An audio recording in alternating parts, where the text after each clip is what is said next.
ធានបទនេះគឺនិយាយពីវិធីសាស្ត្រក្នុងការអានសភៅមានប្រសិទ្ធភាពយើងដឹងហើយថាគ្រប់បុគ្គលជោគជ័យទាំងអស់ហ្នឹងសុទ្ធតែជាអ្នកអានប៉ុន្តែមិនប្រកាសអ្នកអានទាំងអស់ខ្លាចជាបុគ្គលជោគជ័យទេដោយសារហេតុអីដោយសារតែយើងអានទៅយើងអត់បានប្រណិប័តព្រោះអាការប្រណិប័តហ្នឹងដែលនាំឲ្យជោគជ័យមិនមែនជាការអានសភៅទេអ្នកខ្លះអានច្រើនទៅវល់ទៅទ្រឹស្ដីច្រើនពេកទៅវង្វេងអត់បានយកទ្រឹស្ដីទាំងអស់ហ្នឹងយកមកប្រណិប័តទេអញ្ចឹងតែធ្វើឲ្យយើងអត់ជោគជ័យចំណែកបុគ្គលដែលជោគជ័យហ្នឹងគឺខុសពីបុគ្គលដែលមិនជោគជ័យដោយសារបុគ្គលជោគជ័យគាត់ប្រណិប័តទៅតាមទ្រឹស្ដីទាំងអស់ហ្នឹងរហូតតតែគាត់មានការគិតមានផ្នត់គំនិតមានអត្តចរិតមានរិទ្ធិសកម្មភាពដូចទៅនឹងទ្រឹស្ដីដែលគេបានបរៀនមកហ្នឹងតែអញ្ចឹងហើយដែលធ្វើឲ្យគាត់មានភាពជោគជ័យហ្នឹងអញ្ចឹងហើយខ្ញុំចង់លើកទឹកចិត្តបងប្អូនទាំងអស់គ្នាក្នុងឆ្នាំ2021ហ្នឹងមិនបាច់អានសភៅច្រើនទេរើសសភៅមួយក្បាលក៏បានដែរដែលយើងគិតថាស័ក្តិសមជាមួយនឹងយើងអញ្ចឹងណាយំអានវាឲ្យបានច្រើនដងឧទាហរណ៍ថាមួយឆ្នាំហ្នឹងអានធ្វើម៉េចឲ្យបាន15ដងយ៉ាងតិចអានមួយឆ្នាំហ្នឹងអានតាមក្បាលហ្នឹងបានរើសសភៅមួយណាក៏បានដែរដែលយើងគិតថាស័ក្តិសមជាមួយនឹងយើងអានវាដើម្បីយកវាមកដាក់ក្នុងខ្លួនយើងឲ្យបានដើម្បីឲ្យយើងប្រណិប័តវាទៅជាទម្លាប់ជាមួយនឹងវាទៅមានការគិតរបៀបហ្នឹងអញ្ចឹងនឹងនាំឲ្យយើងទៅរកភាពជោគជ័យខ្ញុំនឹងណែនាំសភៅមួយចំនួនដល់បងប្អូនឲ្យបានស្គាល់ហើយបងប្អូនអាចជ្រើសរើសមើលទៅថាសភៅណាដែលស័ក្តិសមជាមួយបងប្អូនឥឡូវទី1គឺសភៅ Think and Grow Rich គឺសភៅតាក់ទងទៅនឹងគេហៅថាផ្នត់គំនិតនៃភាពជោគជ័យណាអញ្ចឹងសេដ្ឋីអ្នកជំនួញបុគ្គលជោគជ័យច្រើនទាំងអ្នកផ្ដាល់អីខ្ញុំឃើញភាគច្រើនគាត់រីកមិនសភៅហ្នឹងថាអានទៅគឺជោគជ័យស្មើអ្នក sale ក៏យ៉ាងដែរគាត់អានទៅគាត់ជោគជ័យបើតែសភៅហ្នឹងចាស់ប៉ុន្តែគេទៅសេបែប classic មានន័យថាវាត្រូវគ្រប់សម័យកាលណាយើងអាចរយមអានមកហើយសភៅហ្នឹងបច្ចុប្បន្នក៏មានបុព្វហេជាភាសាខ្មែរដែរបងប្អូនអាចទៅរកមើលទៅតាមបណ្ដាគារណាឧទាហរណ៍ទិញមើលទៅបាទអាចអានជាភាសាខ្មែរក៏បានបើយើងមិនសូវជាប្រកែភាសាអង់គ្លេសណាតែបើយើងស្ទាត់ជំនាញក្នុងភាសាអង់គ្លេសទេយើងគួរអានជា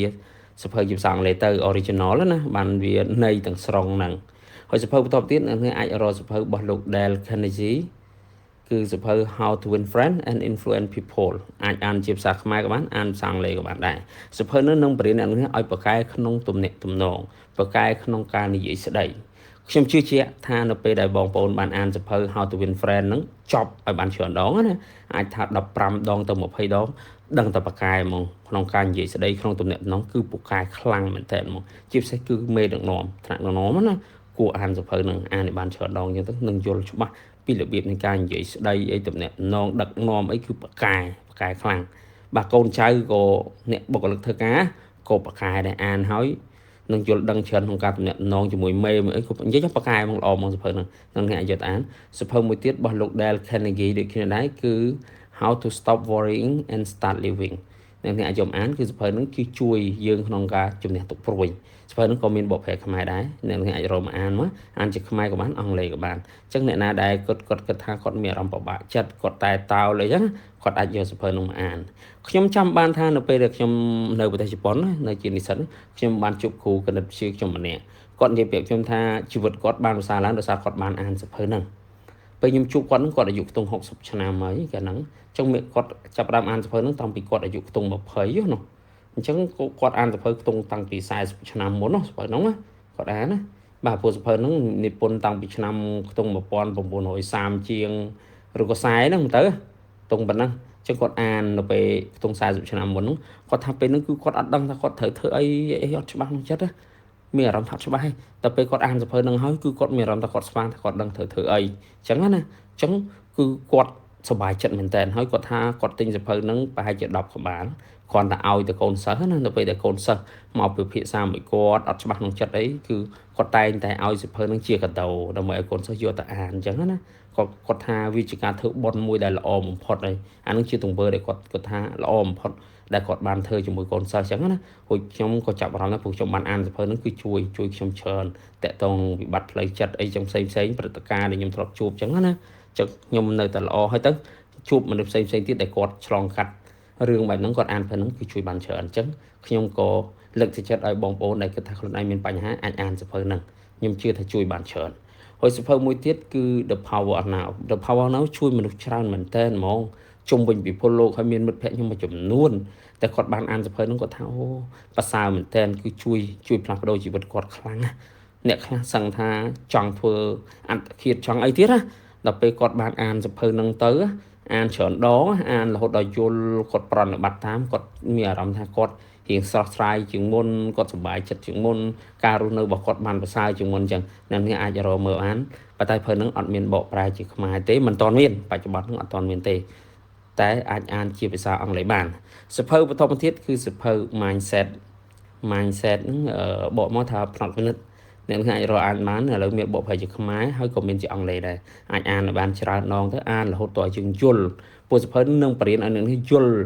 ល់ពីមនុស្សណាអញ្ចឹងក្នុងទំនាក់ទំនងមួយមនុស្សយើងកាន់តែផ្សាយពួកយើងយល់ពីមនុស្សច្បាស់ហើយយល់ក្នុងការផ្លាស់ប្ដូរមនុស្សក្នុងការជួយមនុស្សយើងនឹងយល់ចង់និយាយថាយើងអត់ fix ឋានៈណាមិនមួយទេព្រោះយើងបត់បែនអញ្ចឹងយើងដល់ពេលយើងយល់ពីមនុស្សយើងងាយក្នុងការផ្លាស់ប្ដូរហើយខ្ញុំលើកទឹកចិត្តខ្លាំងជាពិសេសមេដឹកនាំអ្នកណាដែលមានតួនាទីមានឋានៈហើយអញ្ចឹងណា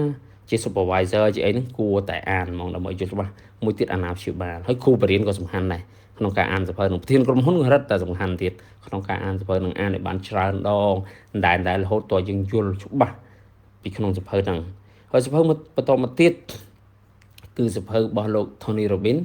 Awaken the Giant Within សភៅហ្នឹងក៏ impress ខ្ញុំខ្លាំងដែរខ្ញុំគិតថាល្អមែនតើហ្មងបងប្អូនអានសភៅហ្នឹងទៅគឺធ្វើឲ្យយើងស្វែងយល់ពីខ្លួនឯងបានច្រើនយល់ពីវិធីក្នុងការជួយសង្គ្រោះខ្លួនឯងឬក៏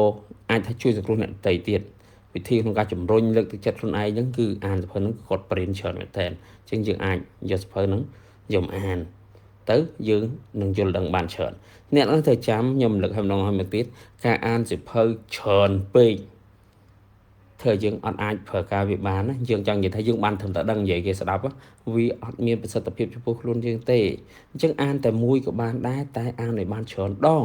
អានរហូតដល់យើងចងចាំក្នុងចិត្តយើងត្មងណាហើយយើងអនុវត្តទៅតាមទ្រឹស្ដីនៅក្នុងសភៅហ្នឹងបានធ្វើឲ្យជីវិតយើងមានការផ្លាស់ប្ដូរព្រោះបើយើងអត់ប្រណិប័តទេ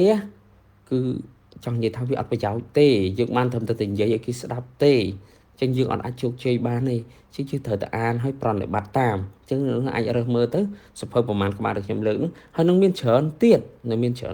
តែខ្ញុំចង់លើកទៅប្រមាណក្បាលនឹងសិនទៅឲ្យនឹងនេះ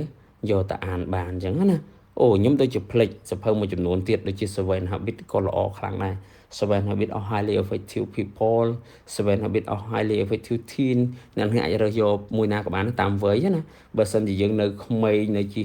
សិស្សឬនិស្សិតទេខ្ញុំលើកទឹកចិត្តឲ្យអាន Seven Habits of Highly Effective Teens ព្រោះសភៅនឹងងាយយល់ស្ដីតម្រូវវ័យហ្មងណាបើ people ក៏រៀងមនុស្សវ័យចំណាស់ចឹងណាថាមានគ្រួសារចេញធ្វើការងារហើយមានកូនមានអីអានសភៅនឹងគឺចំហ្មងគឺត្រូវហ្មងអានរហូតអានដូចខ្ញុំនិយាយរើសមួយនឹងគឺយកអានឲ្យបានច្រើនដងអានរហូតតយើងចងចាំអញ្ចឹងនៅក្នុងសារនៅក្នុងប្រធានបទលើកហ្នឹងអ្វីដែលសំខាន់គឺការរីកចម្រើនសភៅហ្នឹងមិនសំខាន់ប៉ុន្មានទេអ្វីសំខាន់គឺលើកទឹកចិត្តឲ្យអានច្រើនហើយប្រណិប័តអញ្ចឹងត្រូវចាំថា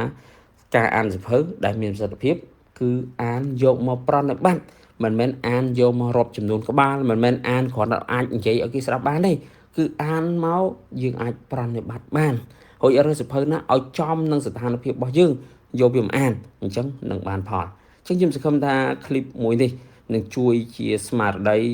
ដាស់តឿនដល់បងប្អូនក្នុងឆ្នាំ2021នេះឲ្យមានការផ្លាស់ប្ដូរច្រើននៅចូលមកឆ្នាំ2022ឆ្នាំក្រោយនឹងយើងនឹងខ្លាចចំនួននេះដែលប្លែកដែលខុសពីមុនដែលមានការគិតដែលមានផ្នត់គំនិតជាបុគ្គលជោគជ័យដែលមានផ្នត់គំនិតជាបុគ្គលអស្ចារ្យអញ្ចឹងយើងនឹងខ្លាចជាគេហៅថាធនធានដ៏សំខាន់ធនធានដែលមានគុណភាពសម្រាប់ប្រទេសកម្ពុជាយើងទាំងអស់គ្នាបាទសូមអរគុណ